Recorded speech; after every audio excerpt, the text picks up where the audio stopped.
আহা! কি যে দারুণ স্বাদ! ১ম এ আমি এখানে কিছু বাদাম দিয়ে দিলাম। এই ভর্তাটা যদি আপনি না খেয়ে থাকেন, অনেক মজার একটি খাবার আপনি মিস করে ফেলবেন। চলুন রেসিপিটা দেখাই। ১ম এ বাদামগুলোকে আমি হালকা টেলে নিয়েছি। দেন কিছু খাঁটি সরিষার তেল দিয়ে পেঁয়াজ কুচি, রসুন কুচি আর পরিমাণ মতন কাঁচামরিচ এবং শুকনো মরিচ, লবণ দিয়ে আমি হালকা ভাজা দিবেন, বেশি না।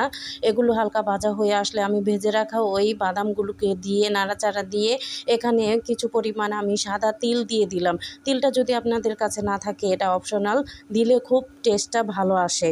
এই তো ভালোভাবে নাড়াচাড়া করে আমি এগুলো ঠান্ডা করে নিচ্ছি। দেখুন কতটা চমৎকার, এতটা মজা হয় যে আমি কাঁচাই এভাবেই খেয়ে ফেলেছি ব্লেন্ডার বা বাটার আগেই। এটা গরম ভাত দিয়ে খুবই খেতে ভালো লাগে।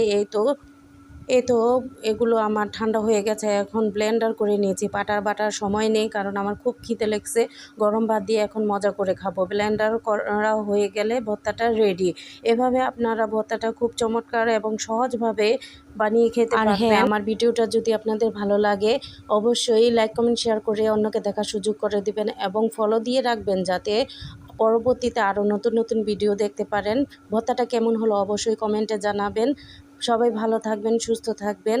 আল্লাহ হাফেজ, আমার পাশে থাকবেন।